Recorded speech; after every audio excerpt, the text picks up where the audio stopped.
Hello বন্ধুরা, তো তোমরা এখানে দেখতেই পারছো যে আমরা স্টেশনে বসে কিন্তু ভাত খাচ্ছি। এখানে মাসি, আমি আর আমার দেওর কিন্তু খাবার নিয়ে আসছে, ওর বাবা আর ছেলে। তো কী কারণে সেটাও তোমাদেরকে বলবো, তার জন্য কিন্তু ভিডিওটি স্কিপ না করে দেখতে হবে আর পাশে থাকতে হবে। আর কেমন লাগে সেটাও অবশ্যই কমেন্টে জানাবে। তো প্রথম থেকেই বলছি যে মাসিদের বাড়িতে তো এই যে আমরা বিকালবেলা সবাই মিলে ঘুরতে যাচ্ছি রাস্তায়। এটা হচ্ছে ভাইগনা, আর এই যে পাশে এটা আরেকটা ভাইগনার বউ, তার পিছনে আমার যা, তার এই যে মেয়ে, এটা পুচকি সোনা। তো আর এখানে হচ্ছে এই যে এই ভাইগনাটার মেয়ে, তো আমার নাতনি, আর পাশে কিন্তু আমার মাসি শাশুড়ির মেয়ে আছে। তো এই যে এখানে রাস্তা দিয়ে হাঁটছি সবাই মিলে, আর জায়গাটা ভীষণ সুন্দর।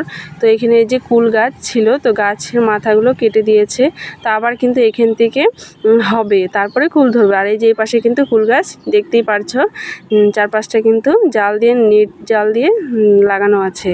তারপরে বলছি এবার সন্ধ্যা হয়ে গেছে, বাড়িতে এসে কিন্তু চা খেয়ে তারপরে আমরা ঘুরতে যাচ্ছি সবাই মিলে। তো যাব হচ্ছে মন্দিরে, 3টে মন্দিরে যাব, আর ভীষণ সুন্দর বড় বড় মন্দির। তো সেগুলো চলো আমরা দেখে নিই কোথায় কি মন্দিরে যাচ্ছি। তো এই যে ভাইগনা কিন্তু প্রথমে হেঁটে হেঁটে যাচ্ছে, আর ভাইগনা কিন্তু এই পাশেই কিন্তু এখানে কাজ করে। তো সেই রাস্তা দিয়ে আমরা যাচ্ছি, তো হেঁটে হেঁটেই গিয়েছি। তো আসার সময় কিন্তু আমরা টোটোতেই আসব। তো এই যে দেখতেই পাচ্ছ, এটা হচ্ছে ঝুলন মন্দির।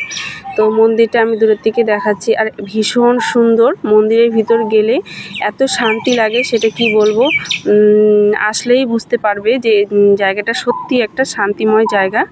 আর তো ওর বাবা কিন্তু প্রথমেই ঢুকতেই প্রণাম করে ঢুকে নিল, আর ছেলেও আগে যাচ্ছে। আর ছেলে যেহেতু হাতটা একটু ভেঙেছে, তো ও কিন্তু বা হাত দিয়ে প্রণাম করছে। তো এই যেখানে হচ্ছে রাধাকৃষ্ণ, আর খুব সুন্দর দেখতে। তার পাশেই কিন্তু এই যে দেখাচ্ছি রাম, সীতা, লক্ষ্মণ, সাথে কিন্তু এই যে এখানে হনুমান বসে আছে।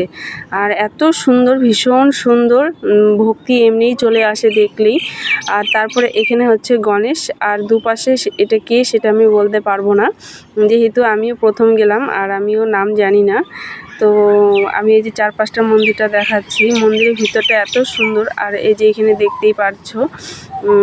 তো এখানে কিন্তু পাশে পাশে মানে রুম, ছোট রুম করে করে ঠাকুর আছে। তো এখানে হচ্ছে দুর্গা ঠাকুর এটা। তো আমি মন্দিরটা পুরোটা দেখাচ্ছি তোমাদের। আর মন্দিরের ভিতরটা এত সুন্দর, এত পরিষ্কার পরিচ্ছন্ন, দেখে শান্তি। তো এই যে এটা হচ্ছে ঢোকার পথ, আর এই ভিতরটা এই যে 4-5টা দেখাচ্ছি। তো এই যে আমি ঘুরে ঘুরে দেখছি, আর তোমাদেরকেও দেখাবো বলে ভিডিও করছি। তো খুব ভীষণ সুন্দর। আর এখানে কিন্তু সবাই মিলেই আমরা আসছি, আর বাইরের থেকেও লোক আসছে, দেখছে। তো আমি যেহেতু এখানে এসে এই মন্দিরে প্রথম আসলাম মাসিদের বাড়ি, আর ভাগ্নি ওই যে সামনের দিকে যাচ্ছে, মেয়েও আসছে। তো সবাই মিলেই কিন্তু আমরা মন্দিরটা দর্শন করলাম। আর তার পাশেই কিন্তু আরও আছে ঠাকুর, তোমাদেরকে দেখাবো, চলো। তো সামনের দিকে একটু এগিয়ে যাচ্ছি আমি, কারণ আমি তো জানি না কোথায় আছে। তো ভাইগনা বলে দিচ্ছে, ও নিয়ে গিয়েছে। তো এই যে এখানে হচ্ছে শিব মন্দির। তো আমি শিবকে প্রণাম করে নিলাম, আর মেয়ে কিন্তু এখানে যে ঘুরে ঘুরে দেখছে। তো ওরও ভীষণ ভালো লাগছে। এবার তারপরে কিন্তু আমরা কিন্তু মন্দিরের ভিতর থেকে বের হব, আর বের হয়েও কিন্তু এই যে বাইরেটা দেখাচ্ছি। বাইরেটা এই যে খুব সুন্দর করে আছে। আর এই যে উপরেও আছে, দেখতেই পারছো। তারপরে এই পাশে কিন্তু আছে ভোলানাথ, একদম পাহাড়ের মতন করেই আছে দেখতে, একদম সত্যি মনে হচ্ছে যে একদম পাহাড়ে বসে আছে ভোলেনাথ। আর এই যে গেট, তো ওখানেও শিব পার্বতী কিন্তু বসে আছে। তারপরে কিন্তু ও মন্দির থেকে ঝুলন মানে রাধাকৃষ্ণ মন্দির থেকে বেরিয়ে আবার কিছুটা পথ এগিয়ে যাব। আর এই যে যেতে যেতে কিন্তু আমি এই যে বরপাটার বাজার দেখাচ্ছি রোড। তো আমিও তো প্রথমে এসেছি, তো আমিও দেখে নিলাম ঘুরে। তারপরে কিন্তু এই যে আরেকটি মন্দিরের ভিতর ঢুকে গেলাম। তো এখানে কিন্তু রাধাকৃষ্ণ আছে, এইখানেও কীর্তন হচ্ছে। তো চলো এগিয়ে যাই আরেকটু সামনের দিকে। তো এই যে এইখানে সুন্দর, অনেকে কিন্তু এই যে এখানে বসে আছে, কীর্তন শুনছে। আর ওখানে কিন্তু গীতা পাঠও হয়, কীর্তনও হয়, রোজ হয়। তো আমি বেশি কাছে যেতে পারলাম না, আমি দূর থেকেই দেখাচ্ছি। তো যেহেতু সন্ধ্যার টাইম, আমরা খাওয়া দাওয়া করেছিলাম তার জন্য, তো দূরের থেকেই আমি দেখালাম। তারপরে কিন্তু পাশে আরও ঠাকুর আছে, তো সেগুলো আমি দর্শন করাচ্ছি তোমাদের, চলো। তো এখানে হচ্ছে মায়ের মন্দির। তো এখানে কিন্তু মাকে কিন্তু ফ্যান লাগিয়ে দিয়েছে যেহেতু প্রচণ্ড গরম, আর মা তো সবারই মা। তো মাকে প্রণাম করে নিলাম। তারপরে তার পাশে কিন্তু আরও দেখাচ্ছি, তার পাশে এবার চলে আসলাম। মা যেহেতু আছে তার সাথে তো বাবা অবশ্যই থাকবে, বাবা না থাকলে তো কখনো সম্ভবই না। আর বাবা পাশে থাকলেই মা খুশি। তো এই যে আমি বাড়িতে গিয়ে তো দেখাচ্ছি, যেহেতু ভিতরে ঢুকতে পারছি না আর ভিতরে ঢুকতে দিবেও না, তো আমি বাইরের থেকে এই যে ফাঁকা দিয়ে দেখাচ্ছি। তো ছেলে কিন্তু এখানে বাঁ হাত দিয়ে ঘুমটি বাজাচ্ছে, এই যে তো তার এইখানে হচ্ছে এটাও পাশে এই যে শীতলা মন্দির। তো এখানে সত্যি কথা বলতে শুধু ঠাকুর দর্শন করার পরে মনটা এত ভালো লাগছে, এত স্থির হয়েছে সেটা কি বলবো। আর মন্দিরে আসলে সত্যি কথা বলতে বাড়ির কথা সত্যি ভুলে যাই। আর তো মন্দিরটাও দেখার মতন ছিল, খুব সুন্দর। তো এবার এখানে পুরোটা এই যে দেখালাম, এখানে কিন্তু পরপর এই যে মায়ের মন্দির, বাবার মন্দির, শীতলা মন্দির।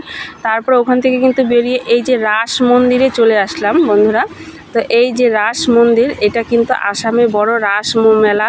তো এটা কিন্তু সবাই জানে যে রাস মেলা বড় মেলা হয় আসামে, এটা বরপাটা বড় রাস মেলা হয় এখানে।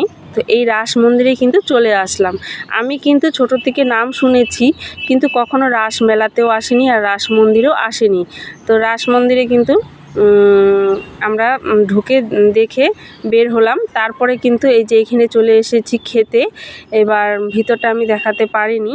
তো ওইখানে আমরা চাউমিন খেয়ে তারপরে বাড়িতে চলে এসেছি। এবার তার পরের দিন যেটা, আমরা কিন্তু রেডি হয়ে যে স্টেশনে চলে এসেছি। তো বন্ধুরা যে দেখতে পেয়েছো যে আমরা স্টেশনে বসে ভাত কেন খেলাম সেটাও তোমাদেরকে বলছি। লোক প্রচুর এখানে দেখতেই পাচ্ছ, এত লোক কেন সেটাও বলছি।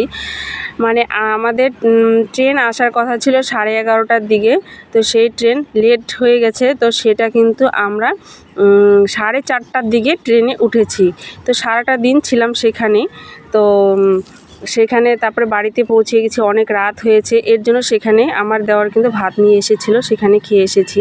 এবার বাড়িতে এসে পরের দিন কিন্তু ছেলেকে এই যে হাত দেখতেই পারছো এক্স-রে করার জন্য চলে এসেছি। তো বন্ধুরা আমি ভিডিওটি কিন্তু আর বেশি দিচ্ছি না, এই অবধি। এই যে এক্স-রে দেখতেই পারছো। তো কেমন লাগলো সেটা অবশ্যই কমেন্টে বলবে, তো লাইক শেয়ার অবশ্যই করবে। আর এইখানেই কিন্তু আমি শেষ করছি।